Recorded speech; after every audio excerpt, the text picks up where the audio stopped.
Good morning everyone. If you look behind me, you'll see a lot of traffic on EDSA for private vehicles, but the buses are able to fly by thanks to the exclusive bus lane. This busway project has been extended under the administration of President Marcos, and the Libreng Sakay program has been extended until December 2022. And actually, to celebrate today, we've got some freebies to give away, some drinks, some snacks to those commuters who are making use of the free bus service. As fast as one bus loads, there's another bus behind to pick up more people. Remember, each of these buses could be carrying around 50 commuters. Compared to private cars on EDSA, they say, according to MMDA statistics, the majority of them are only carrying one person. So the bus is definitely a very, very efficient use of the road. And look at how organized the loading and unloading is compared to before. No longer fighting each other. Even the style of the bus, it's now a modern city bus with a low floor. Before you had to climb up multiple stairs just to get onto the bus because it was more like a coach. So really, this busway made a lot of improvements for commuters, and the whole system is a lot more organized. Some private car drivers have actually complained. They've said, why are you giving exclusive space to the buses? It's a waste of space when they're not using it. The buses are coming through all day non-stop. They're moving a lot of people.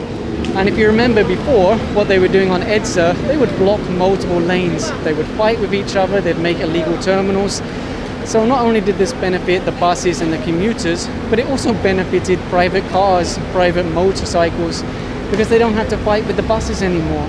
And of course, if you're a commuter, you would have seen the MMDA installing these roofs on the footbridges because we are coming up to rainy season. So the idea is really just to improve the whole system for commuters.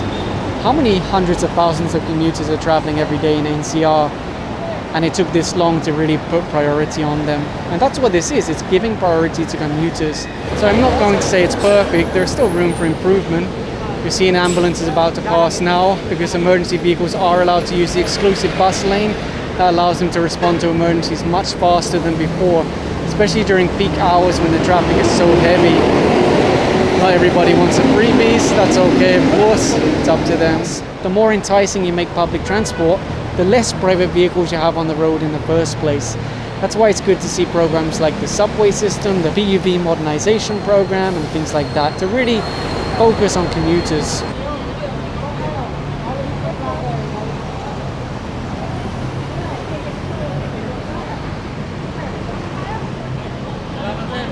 As the passengers get on, I act to giving them freebies like these cookies, and then the auxiliary over there is giving to people who come off the bus.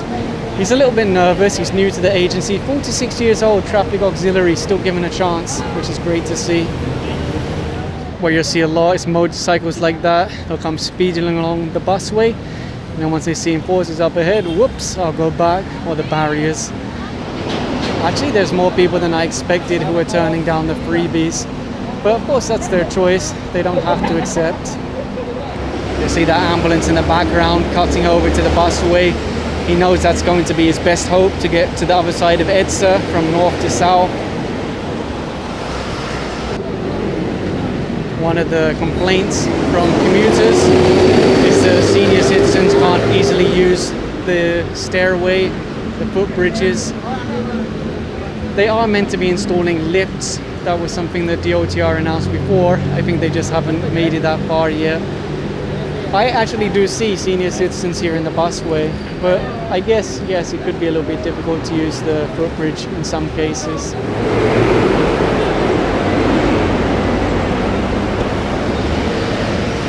See, that's the right way to do it.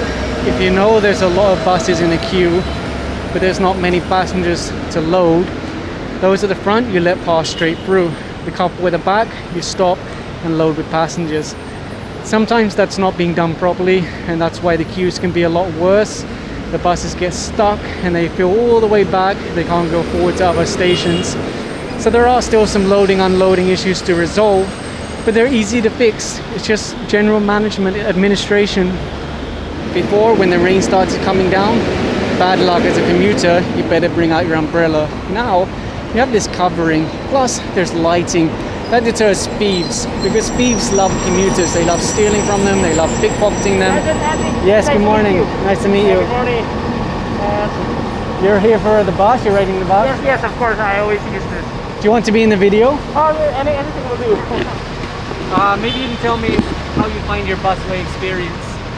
The busway experience has always been there for quite a long time already. There has always been suspense actually in terms of whether it will be free or whether you would have to pay. There are instances when you would sometimes be surprised about conductors asking for you know, your fares and all. But overall the experience is fine, although a lot of people kind of you know, they complain about the long lines, you have congestion in terms of the flow, pedestrian issues, and all of those things. So how do you find it compared to the old system? What was in the old system that you didn't like? Were you riding before the pandemic? Yeah, but this is an improvement, I would say. But there are many issues to be addressed. Although we would say that I think this is going in the right direction, but I think there are also issues regards to the fare payment or compensation of the drivers. I think there are issues regarding that. There are issues regarding the pedestrian access and the congestion, which I think are being solved every now and then. So I really appreciate it, but we have issues to address as well. Imagine before, without the bus lane, that ambulance would be stuck. Who knows if by the time they get there the person has already passed away. Brilliant, no? Nice little side effect of the bus lane for emergency vehicles.